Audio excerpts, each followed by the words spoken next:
Okay.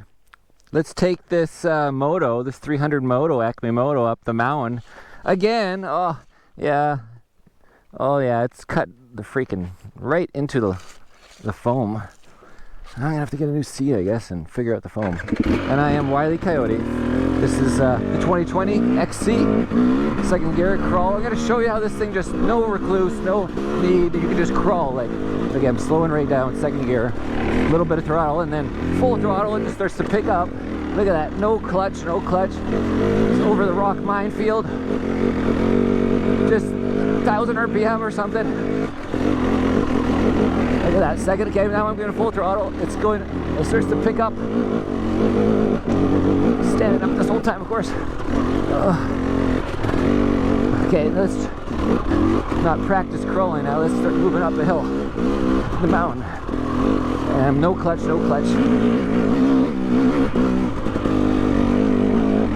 So this thing is ultimate for crawling second gear with the, find a way. Here we go. Just gotta get out of the rock mine because that deflects you. Let's hit this log here. Second gear into a minefield of rock. There, okay, now I'm gonna use no, I didn't even pull the clutch, but I was thinking about it.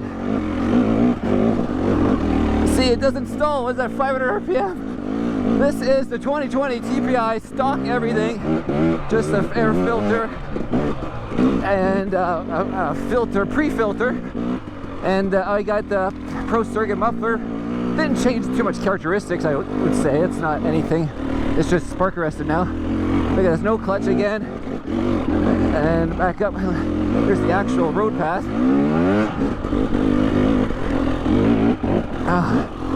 Yeah. I'll finish you guys right up to the top here. Let's go right over the center of that fricker guy. Oh, no clutch there.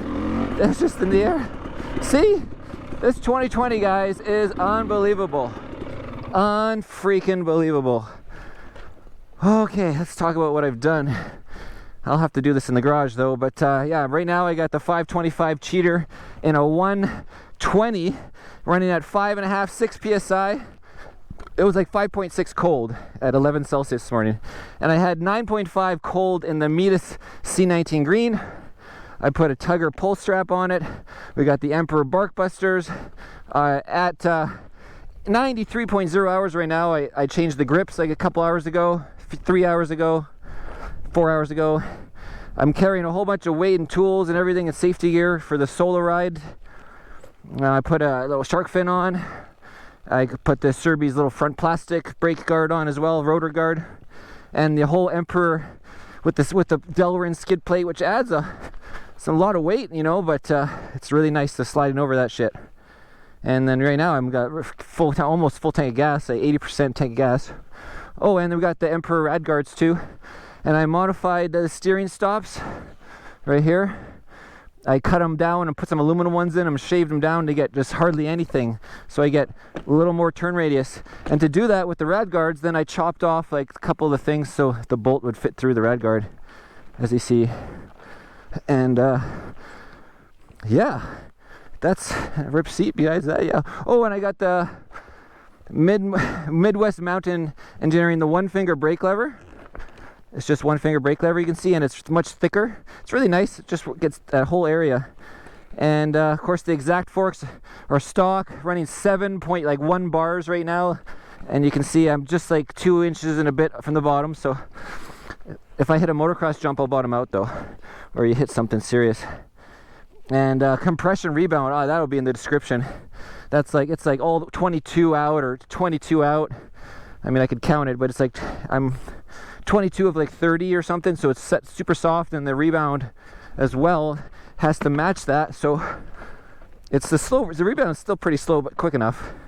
I've been removing it slowly, and so, you know, I'll do that 100-hour review. And there, kickstand holds anyways.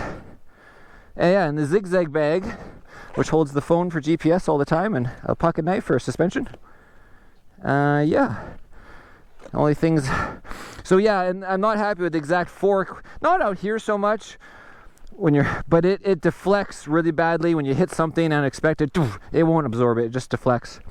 And then, so I'm gonna, from my sponsor in KFG Motorsports, he's a Öhlins guy from Moto America, and he's gonna send me the forks and the Öhlins TTX shock, the RXF fork, 48 forks. So we'll get a real good comparison after. Oh yeah, and of course at the 90 some hours, I just changed the front sprocket. It was just showing like 10% bend wear, and I went up one in the rear to whatever, the 52 from the stock 51. And that's all. And this thing is just killer bike, guys.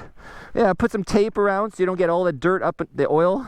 I'm running the Amsoil Dominator for the 2-stroke and the Amsoil 80 weight SA 80 weight dirt bike gear oil in it. When I was running like the regular 90 weight or gear oil, I found I would hit neutral between first and second more often. And then I went to the 80 weight, dropped them like more than half of not false neutrals, but like mistake neutrals. You know, just switching between the first and second. Whew. Okay guys, thanks for watching. I am Wile E. Coyote, Acme Moto, Kelowna Dirt Bike Tours. Peace.